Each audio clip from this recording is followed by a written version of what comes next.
Hello guys. ये बहुत ज्यादा पूछा गया क्वेश्चन है कि क्या आईआईटी मद्रास क्वालिफायर का सिलेबस क्या होता है और किस प्रकार से उसमें हम लोग स्टडी कर सकते हैं। देखिए, एप्लीकेशन प्रोसेस के बारे में बताऊं तो आप वेबसाइट पर जाकर आसानी से एप्लीकेशन कर सकते हैं। आपको IIT Madras online BS degree search करना है। जैसे ही आप वहाँ उनकी ऑफिशियल वेबसाइट पर पहुंचेंगे तो वहां पर आपको एप्लीकेशन एप्लीकेशन का ऑप्शन मिलेगा। वहां पर क्लिक करके आप फॉर्म भर सकते हैं। वहाँ बेसिक डिटेल जो कुछ भी रहती है, डॉक्यूमेंट्स जो कि अपडेट अपलोड करने रहते हैं, आप आसानी से फिल कर सकते हैं। उसके बाद जैसे ही आप एप्लीकेशन को फिल करते हैं तो जिस ईमेल से आपने लॉगिन किया था, जिस ईमेल से आपने एप्लीकेशन भरा था, उसी से लॉगिन करने पर आपको डैशबोर्ड दिखेगा और वहां पर 4 वीक का कंटेंट मिलेगा। फिलहाल मैं उस प्रोसेस पे यहाँ जाके सिर्फ आपके साथ सिलेबस को डिस्कस करने वाला हूँ कि सिलेबस क्या रहने वाला है। ठीक है। तो देखिए, सबसे पहले मैं बात करता हूँ सब्जेक्ट हमारे पास कौन कौन से होने वाले हैं। तो देखिए, 4 सब्जेक्ट का आपको 4 वीक का कंटेंट मिलता है। नंबर 1 मैथमेटिक्स, और डेटा साइंस, स्टैटिक्स, इंग्लिश और कंप्यूटेशनल थिंकिंग। ये 3 सब्जेक्ट हो सकता है आपने बहुत पहले से सुने हो अच्छे तरीके से। ये नया सब्जेक्ट हो सकता है आपके लिए। ठीक है, आप हो सकता है दूसरे बैकग्राउंड से हो, आपने बीए करी हो या फिर बीकॉम या फिर किसी दूसरे बैकग्राउंड से हो, तो आपको ये सब्जेक्ट नया लग सकता है। बहुत ही मजेदार सब्जेक्ट है और सर जिस तरह से पढ़ाते हैं वो और भी मजेदार है। ठीक है, अभी हम लोग सिलेबस पे चलेंगे।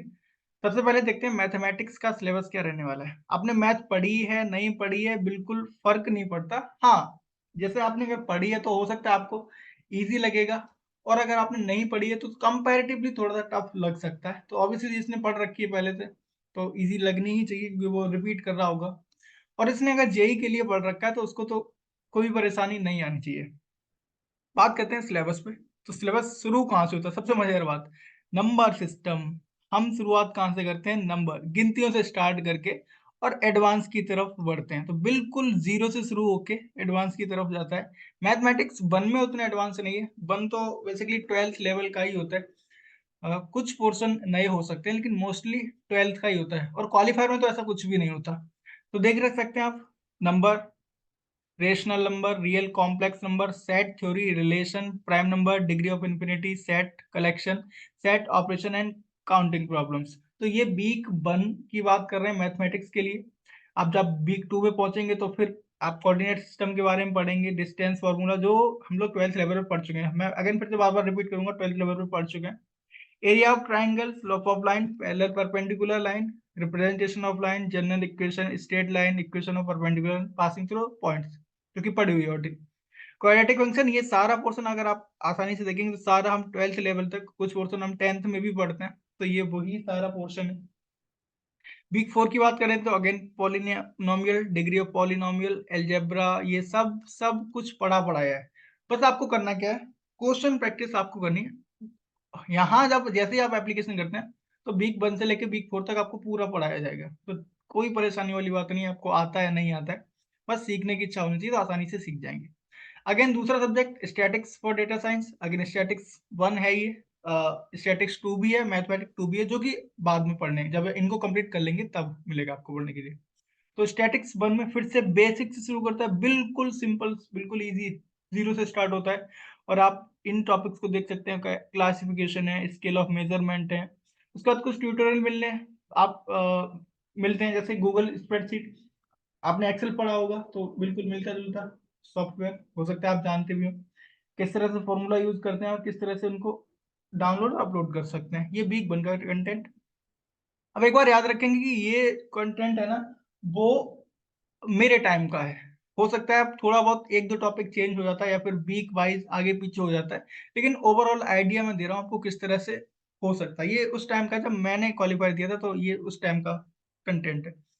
आगे कैटेगोरिकल डेटा, डिस्क्राइबिंग फ्रीक्वेंसी की बात कर रहे हैं, चार्ट की बात कर रहे हैं।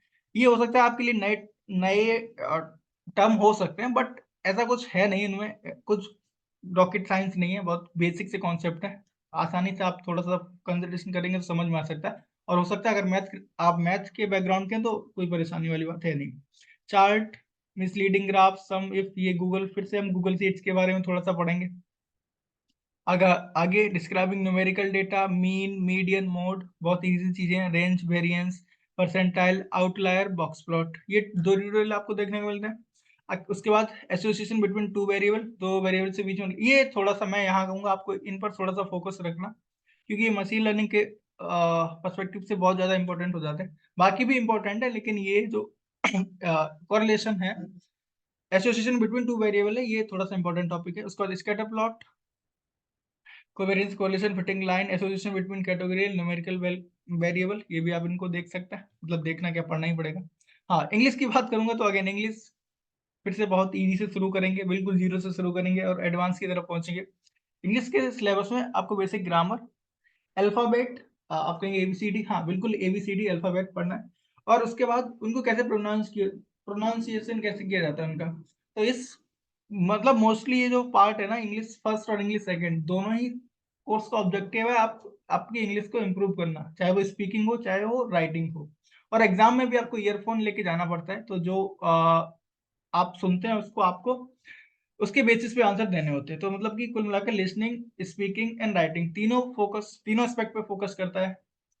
आगे बात करेंगे कंप्यूटेशनल थिंकिंग, जो कि सबसे नया सब्जेक्ट हो सकता है। इसमें क्या पढ़ते हैं, देखिए इसमें बेसिकली पढ़ते हैं क्या, जैसा कि सब्जेक्ट का नाम दिख रहा है कंप्यूटेशनल थिंकिंग, मतलब कि कुल मिलाकर प्रोग्रामिंग की अप्रोच कैसे करनी है, इसके बारे में हम लोग सीखते हैं इस कोर्स में। और ये पाइथन के लिए प्री रिक्विजिट है, मतलब आप क्वालिफायर में जब सेकंड 8 सब्जेक्ट होते हैं क्वालिफायर में, जिनमें 4 प्री रिक्विजिट होते हैं, इनके बाद ही आप अगले 4 में एनरोल कर सकते हैं। तो अगर आप पाइथन पढ़ना चाहते हैं तो उसके लिए आपके पास कंप्यूटेशनल थिंकिंग कंप्लीट होना चाहिए, तभी आप पाइथन को ले सकते हैं। अगर आपने मैथ 1 कंप्लीट किया है तो ही आप मैथ 2 पढ़ सकते हैं। अगर आपने स्टेट 1 पढ़ा है, मतलब पढ़ने का मतलब पास किया है, तो ही आप स्टेट 2 ले सकते हैं। अगर आपने इंग्लिश 1 कंप्लीट करी है तो ही आप इंग्लिश 2 ले सकते हैं।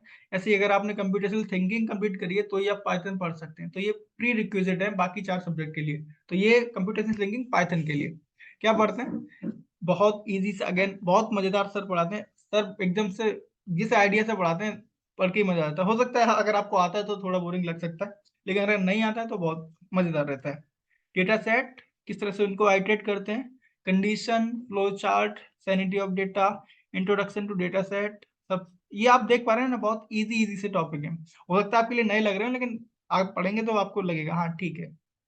उसके बाद किस तरह से आइटरेशन को टर्मिनेट करना है, local operation, maxima minima, SIDO code का मतलब है एक बेसिक कोड, किसी भी लैंग्वेज में नहीं लिखा होता है, बट ये आपको फ्लो बता देता है कि किस तरह से प्रोग्राम एग्जीक्यूट करने वाला है। उसके बाद कुछ और टॉपिक हैं, आप इनको देख सकते हैं। सेम आगे बढ़ते हैं तो बिल्कुल कुछ और टॉपिक्स आपको मिल जाएंगे, इनके बारे में ग्रेट डिस्कशन दोनों सर हमारे अच्छे से डिस्कस करते हैं। पढ़ाने का स्टाइल यूनिक है, इस कोर्स में आपको जो स्टाइल मिलेगा वो यूनिक है, आज हो सकता है आज से पहले आपने कहीं भी नहीं पढ़ा हो। हाँ, उसके बाद अगेन कुछ टॉपिक्स आपको पढ़ने को मिलते हैं, हो सकता है मैं अगेन फिर से कहूंगा कि आपके लिए नहीं हो सकते हैं, लेकिन बहुत मजेदार होने वाला है। लास्ट में ये था पूरा सिलेबस 4 वीक का। अब मैं आपसे थोड़ा और डिस्कस करता हूँ कि प्रोसेस क्या होने वाली है। सबसे पहले आप क्या करेंगे, एप्लीकेशन करेंगे। जैसे ही आप एप्लीकेशन करेंगे, उसके कुछ टाइम पीरियड बाद आपका एप्लीकेशन या तो एक्सेप्ट हो जाएगा या फिर उसमें कुछ डिफेक्ट आएगा। डिफेक्ट क्या हो सकता है आपने आधार कार्ड अपलोड किया तो उसकी क्वालिटी अच्छी नहीं है, हो सकता है आपने कोई सर्टिफिकेट दिया तो उसमें कुछ गड़बड़ी हो सकती है। तो उसके बाद आपको क्या होगा, फिर से कुछ टाइम दिया जाएगा, जिसके बाद आपको फिर से री अपलोड करने पड़ सकते हैं डॉक्यूमेंट। और जैसे ही री अपलोड करेंगे तो उसके बाद फिर आपका एप्लीकेशन एक्सेप्ट हो जाएगा। ठीक, एक्सेप्ट होने के बाद आपको जिस ईमेल से आपने एप्लीकेशन किया है उसी से आपको लॉगिन करना है, और आपको यहाँ पर डैशबोर्ड का ऑप्शन दिख जाएगा।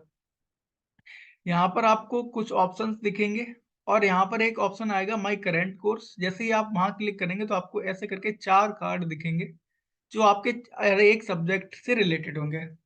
तो जैसे ही फर्स्ट वीक आएगा तो आपको फर्स्ट वीक में एक एक वीक का चारों सब्जेक्ट में कंटेंट मिल जाएगा। ठीक, आप उस पर क्लिक करेंगे तो उसके कोर्स पे पेज पर पहुंच जाएंगे। यहाँ आपको वीडियो का ऑप्शन मिलेगा, यहाँ आपका वीडियो चल रहा होगा, यहाँ अगेन फिर से टैब ऐसी चल रही होगी। इन वीडियोस को आप यूट्यूब पे जाकर भी देख सकते हैं, यूट्यूब के आइकन पे क्लिक करेंगे तो यूट्यूब पे जा सकते हैं। इवन आप एप्लीकेशन करने से पहले भी चाहे तो यूट्यूब पे जाके देख सकते हैं, प्लेलिस्ट फ्रीली अवेलेबल है, कोई भी जाके उनको देख सकता है। तो आप एक बेसिक आइडिया ले सकते हैं एप्लीकेशन लेने करने से पहले। उसके बाद क्या होगा, जो आपको 1 वीक का कंटेंट मिला है उसमें एक ग्रेडेड असाइनमेंट रहता है। पहले एक प्रैक्टिस असाइनमेंट रहता है जिसको आप प्रैक्टिस के तौर पे दे सकते हैं। उसके बाद ग्रेडेड असाइनमेंट का ऑप्शन रहता है चारों सब्जेक्ट के लिए, तो आपको वो एक डेडलाइन से पहले सबमिट करना होगा। उस ग्रेडेड असाइनमेंट को आप जब सबमिट करेंगे तो ऐसे ही 4 वीक के लिए होगा, क्योंकि 1 वीक के लिए तो अगले वीक फिर से आएगा, अगले वीक फिर से आएगा, अगले वीक फिर से आएगा। तो लगातार 4 वीक तक आपके पास 4 वीक का कंटेंट आएगा, और आपके पास इसका मतलब है 4 ग्रेडेड असाइनमेंट भी होंगे। फिर ऐसे ही इस सब्जेक्ट के लिए होगा, इस सब्जेक्ट के लिए मतलब चारों सब्जेक्ट के लिए 4 4 ग्रेडेड असाइनमेंट होंगे। उन सबका एवरेज किया जाएगा, सबका एवरेज किया जाएगा, या फिर 4 में से बेस्ट ऑफ 3 लिए जाएंगे। ये अभी के लिए मुझे पता नहीं क्या चल रहा था, मेरे टाइम में शायद बेस्ट ऑफ 3 थे। तो अभी हो सकता है कुछ और कंडीशन, जो कुछ भी रहेगा आपको बता दिया जाएगा।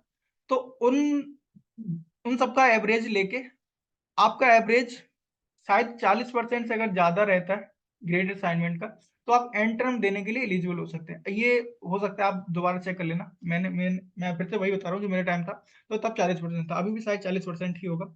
तो जैसे ही आपका स्कोर, इन असाइनमेंट का स्कोर 40% से ज्यादा होता है एवरेज सबका जोड़ के, तो आप एंड टर्म, सॉरी मैं क्या बोल रहा हूँ, तो आप क्वालिफायर देने के लिए एलिजिबल हो जाएंगे, क्वालिफायर दे सकते हैं जाके। ठीक। अब उसके बाद जब आप क्वालिफायर देंगे, उस क्वालिफायर के स्कोर के बिहाफ पे फिर से वहां कुछ क्राइटेरिया रहता है कि आपका क्वालिफायर स्कोर जितने परसेंट, इस पर शायद 40 ही रहता है, हो सकता है ज्यादा हो, अगेन डिसाइड करता है उस टर्म में क्या है। तो अगर उससे ज्यादा है फिर आप एडमिशन ले लेंगे। अगर आपने इससे ज्यादा स्कोर नहीं कर पाए तो आपको रीक्वालिफायर देने का चांस मिल जाता है, तो आप दोबारा क्वालिफायर दे सकते हैं। नहीं तो जाके फिर से दोबारा एप्लीकेशन करना पड़ेगा, और कोई दिक्कत वाली बात नहीं है। सपोज करते हैं आपने जैसे ही ये जो स्कोर है ना, जो कट ऑफ स्कोर है, उसको पास कर लिया, अब आप बीएस स्टूडेंट बन जाते हैं। बीएस स्टूडेंट बन जाते हैं तो आपको 5, जैसे 4 वीक तक यहाँ तक कंप्लीट कर चुके थे, अब 4 वीक से आगे 5 6 7 8 11, मतलब जो कुछ भी है 12 वीक तक चलता जाएगा। ये 4 वीक के कंटेंट को लेकर क्विज 1 होती है, ऐसे ही 8 वीक के कंटेंट को लेकर क्विज 2 होती है, और 12 वीक के कंटेंट को लेकर एंड टर्म एग्जाम होता है। ठीक। आपका जो टोटल स्कोर बनता है, मतलब कोर्स के लिए जो ग्रेड काउंट होता है, उसमें क्विज 1 भी ऐड होता है, क्विज 2 भी, और एंड टर्म भी। इसके साथ आपके जो प्रैक्टिस असाइनमेंट, सॉरी आपके जो ग्रेडेड असाइनमेंट रहते हैं, उनका स्कोर भी काउंट होता है। और कुछ कोर्सेज जिनमें ओपीपी होता है, उनका स्कोर भी काउंट रहता है, कुछ के लिए अलग से असाइनमेंट रहते हैं। वो सब फिलहाल आपकी मतलब की चीज नहीं है, अभी आपका फोकस क्या होना चाहिए, क्वालिफायर पे। तो ये प्रोसेस रहती है क्वालिफायर देने की। तो उम्मीद करते हैं आपको सब कुछ समझ में आया होगा। मिलते हैं नेक्स्ट वीडियो में, जिसमें हम लोग डिस्कस करेंगे कि आईआईटी एमबीएस डेटा साइंस में एडमिशन लेने के बाद आपके पास करियर अपॉर्चुनिटीज क्या रहती हैं। ठीक है, मिलते हैं नेक्स्ट वीडियो में, तब तक के लिए बेस्ट ऑफ लक।